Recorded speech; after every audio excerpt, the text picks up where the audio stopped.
અહેમદાબાદ મિત્ર ન્યૂઝની ટોપ 10 ખબરોમાં આપનું હાર્દિક સ્વાગત છે.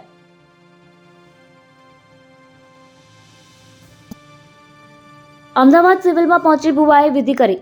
અમદાવાદ સિવિલ હોસ્પિટલના આઈસીયુમાં દર્દી પર ભુવાએ વિધિ કરી હોવાનો વિડીયો વાયરલ થયો છે. આ મામલે હોસ્પિટલની સુરક્ષા મુદ્દે ગંભીર સવાલો ઉઠ્યા છે. વાયરલ વિડીયોમાં જોઈ શકાય છે કે અમદાવાદ સિવિલ હોસ્પિટલના આઈસીયુમાં ભુવો વિધિ કરી રહ્યો છે. મુકેશ ભુવાજી નામના ભુવાએ આઈસીયુમાં વિધિ કરી હતી. અમદાવાદ ગાંધીનગરની મેટ્રોની ટિકિટ હવે એપથી બુક કરી શકાશે.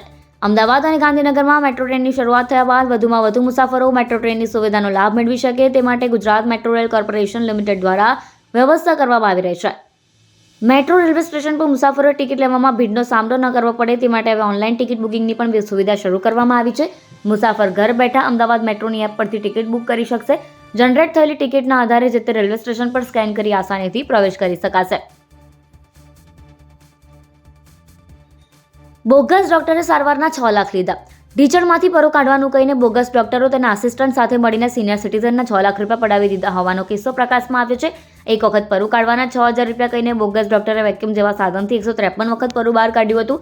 વૃદ્ધ દીકરી અને જમાઈ સાથે સીજી રોડ પર આવેલી હોટલમાં જમવા ગયા હતા ત્યારે તેમને ઢીચણનો દુખાવો થતાં એક અજાણ્યા શખ્સે મુંબઈના ડોક્ટરનો નંબર આપ્યો હતો. ડોક્ટરનો નંબર આપ્યા બાદ તે ઘરે વિઝિટ કરવા આવ્યા અને બાદમાં ચીટિંગ કરીને રૂપિયા પડાવી લીધા હતા.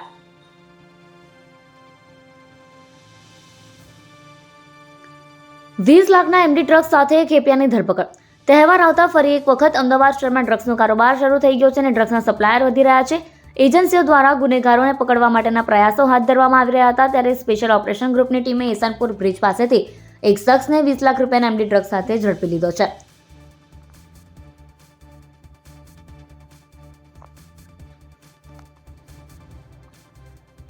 ખાનગી સ્કૂલનો 700 વિદ્યાર્થીઓ પર સર્વે.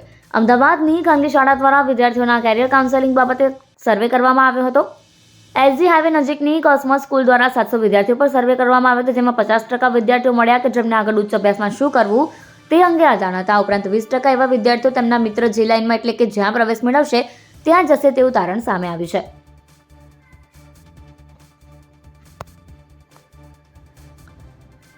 રાજકોટ અને અમરેલીમાં 10 ડિગ્રીથી ઓછું તાપમાન. રાજ્યના કેટલાક જિલ્લાઓમાં કોલ્ડવેવની આગાહી વચ્ચે નલિયા ફરી એકવાર રાજ્યનું કોલ્ડ પ્લેસ બન્યું છે. નલિયામાં લઘુત્તમ તાપમાન 7.5 ડિગ્રી નોંધાયું હતું જ્યારે રાજકોટ અને અમરેલી જિલ્લામાં પણ તાપમાનનો પારો 10ની નીચે જતા લોકો છૂટવાયા હતા. જો કે અમદાવાદમાં લઘુત્તમ તાપમાનમાં સામાન્ય કરતાં 1.2 ડિગ્રીનો વધારો થતાં લોકોએ ઠંડીમાં રાહત અનુભવી હતી.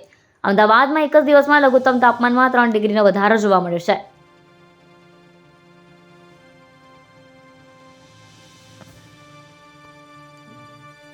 મહાકુંભમાં જવા ગુજરાતથી 8 સ્પેશિયલ ટ્રેન મળશે.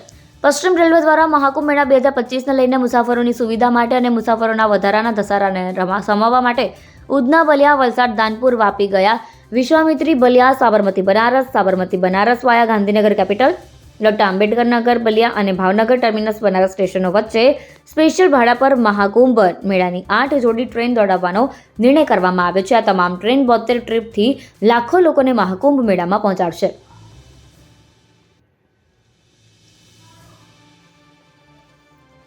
ડીઆરઆઈ અને કસ્ટમ વિભાગનું ઓપરેશન.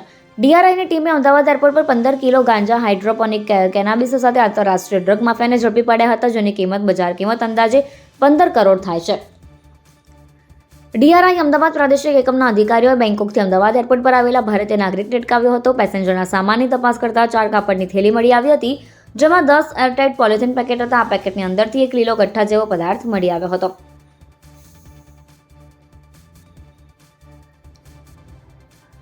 લો કોલેજમાં એડમિશન લેવા માટે 23 વર્ષની કાનૂની લડત. અમદાવાદ સિટી સિવિલ કોર્ટમાં વર્ષ 2001માં 42 વર્ષીય અરજદારે ડીટી લો કોલેજ અને ગુજરાત યુનિવર્સિટી સામે સિવિલ અરજી દાખલ કરી હતી જેમણે ગુજરાત યુનિવર્સિટીની લો કોલેજમાં LLB ભણવા પ્રવેશ આપવા દાદ માંગી હતી. તેઓ પહેલા કેસમાં હાજર ના રહેતા કેસનો નિકાલ કરાયો હતો. જોકે બાદમાં તેમના રિસ્ટોરેશન માટે વર્ષ 2019માં અરજી કરી હતી જેને 2022માં મંજૂરી મળી હતી.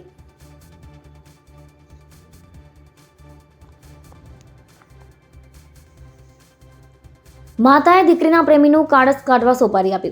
અમદાવાદના અસલાલી વિસ્તારમાં એક યુવકની લાશ મળી આવી હતી. આ મામલે પોલીસે તપાસ કરતા કોઈ ઘાતકી રીતે યુવકની હત્યા કરી હોવાનું સામે આવ્યું હતું. આ દરમિયાન યુવક જે રિક્ષા ચલાવતો હતો તે રિક્ષા કોઈ મહિલાની હતી અને રિક્ષા માલિકની દીકરી સાથે રિક્ષા ચાલક યુવકને પ્રેમ સંબંધ હોવાનું પણ જાણવા મળ્યું. ત્યારે સમગ્ર મામલે પોલીસે એક સગીર સહિત 3ની ધરપકડ કરી છે.